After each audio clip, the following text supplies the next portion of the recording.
आप सोच रहे होंगे 9 रूप तो देवी के होते हैं, फिर बहू? भाई बहू भी तो लक्ष्मी का रूप है। तो जब बहू के पैर पड़ने से घर में समृद्धि आती है तो और क्या क्या होता है, जरा देखिए। रामलाल और श्यामलाल 2 भाई थे। दोनों बड़े ही प्यार से साथ ही एक ही घर में रहते, लेकिन दोनों की बीवियों का रवैया एक दूसरे के लिए बिल्कुल ठीक नहीं था। एक दिन रामलाल की बीवी कहती है, अरे रमा, ये क्या कर दिया? सारा कचरा पूरे घर में फैला दिया। माफ करना दीदी, मैंने रखा तो एक ही जगह था, लेकिन हवा इतनी तेज चली कि उड़ गया। अभी उठा देती हूँ। हाँ हाँ जल्दी करो। और एक बात, अब भाई साहब से बोल देना कि 2 रसोई कर ले। पता तो है मेरा बेटा सोहन बड़ा हो गया है, अब लड़की वाले भी आने लगे हैं, तो उसकी शादी हो ही जाएगी इस साल। हाँ हाँ दीदी, मेरा बेटा विहान भी तो बड़ा हो गया है और उसकी भी तो शादी होनी है। ठीक कहती हैं आप। अब हम ऊपर वाले तल्ले पर शिफ्ट हो जाएंगे। मैं विहान के पापा से बात कर लेती हूँ। बात नहीं करना, शिफ्ट होना है, क्योंकि मैं अब साथ नहीं रह सकती। हाँ हाँ दीदी, ठीक है ना। फिर क्या, हो जाते हैं एक घर के एक परिवार के 2 टुकड़े और 2 रसोई, दोनों के बेटों की शादी। और फिर शुरू होती है कहानी। अरे मेरी बहू तो ढेर सारा दहेज लाई है। ये देखो, बड़ा टीवी, एसी, कार और गहने भी। दीदी ये तो बहुत अच्छा है, लेकिन है कहाँ आपकी बहू? अब वो सो रही है, थोड़ी रिजर्व टाइप की है ना, अपने ही कमरे में रहती है और ज्यादा बात भी नहीं करती। तभी रमा की बहू की आवाज आती है, माँ कहाँ है आप? जल्दी आइए, नाश्ता ठंडा हो रहा है और मुझे भी भूख लग रही है। आ रही हूँ बेटा, रुक। दीदी चलूं क्या? ये लड़की मेरे साथ ही बैठकर खाती है, वैसे भी भूख लगाई है। ये बोलकर वो चली जाती है।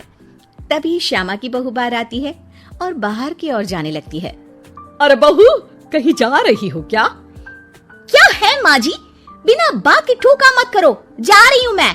वैसे भी मेरे पापा ने कार घर में रखने को तो नहीं दी है ना।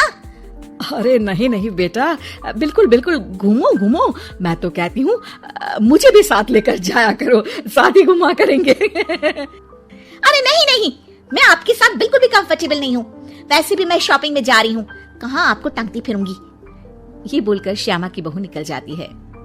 तभी उसके कान में ऊपर वाले तल्ले से हंसने की आवाज आती है। और ये कौन इतनी जोर जोर से हंस रहा है? ऊपर जाती है, जहाँ वो देखती है कि रमा और उसकी बहू साथ बैठकर बातें कर रही होती हैं। फिर तो मम्मी जी इतना मजा आया कि मैं क्या बताऊं। हाँ हाँ बहू, सुनने में ही हंसी नहीं रुक रही। तू तो वहाँ मौजूद थी। तभी दोनों की नजर श्यामा पर पड़ती है। अरे ताई जी आइए ना, आइए। वो उनके पैर छूती है और फिर चाय बनाकर लाती है। श्यामा अकड़कर कहती है, अरे नहीं नहीं, मैं चाय वाय नहीं पीती, बस हंसने की आवाज आ रही थी तो सोचा बता दूं कि टीवी की आवाज धीमी कर लो। अरे टीवी वो देखो दीदी, धूल खा रहा है, वक्त ही नहीं मिलता देखने का। बहू के साथ वक्त कैसे बीत जाता है, इसकी बातें और किस्से कहानी किसी सीरियल से कम नहीं होते। श्यामा को खुशहाल रमा को देखकर जलन होती है।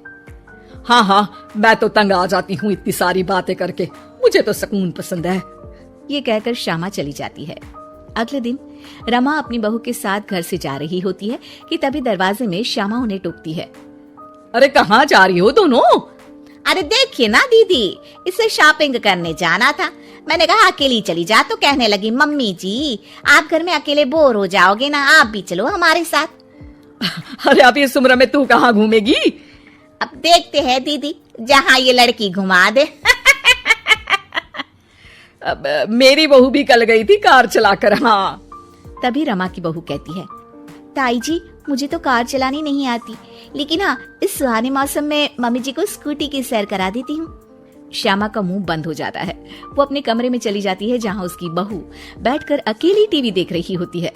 बहू तू भी कुछ बातें किया करना, मैं अकेले अकेले बोर हो जाती हूँ। तो क्या मैं यहाँ आपको एंटरटेन करने आई हूँ? देखिए मम्मी जी, मैं तो सिर्फ ये कहना चाहती हूँ कि ये टीवी मेरे पापा ने दी थी, तो ये टीवी कल तक मेरे कमरे में लग जानी चाहिए, समझिए आप। ये बोलकर वो वहां से चली जाती है। श्यामा सोच लेती है कि वो अब ये सारी बातें अपने बेटे को बताएगी।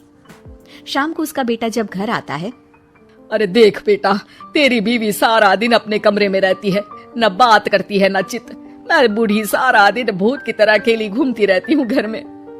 अरे माँ, मैं क्या बोलूं? मैंने कई बार उसे बोला कि सबके साथ उठा बैठा करो, हंसा बोला करो और मिलकर रहो, लेकिन वो कहती है कि उसका मन ही नहीं करता। अरे क्यों मन नहीं करता है? ऐसा क्या हो गया? माँ, तुझे याद है उसके पिता ने कार देने से मना कर दिया था, कहा था कि उनके पास पैसे नहीं है, साथ ही तेरे सामने हाथ भी जोड़ा था, लेकिन कैसे तूने उसके पिता के साथ बुरा व्यवहार किया था। उन्हें कहा था कि पैसे नहीं है तो किसी भिखारी से शादी कर दो अपनी बेटी की। हाँ बेटा, तभी तो आज दरवाजे पर इतनी लंबी कार खड़ी है। बस माँ, तो अब तू उस कार से ही बात कर और उससे मन लगा, क्योंकि पिता के आंखों का आंसू आपकी बहू के दिल तक उतर चुका है और आपकी इज्जत उसकी नजर में। अब श्यामा को समझ आता है कि कुछ निर्जीव चीजों से घर भरने से अच्छा है कि सजीव चीजों से जिंदगी भरी जाए।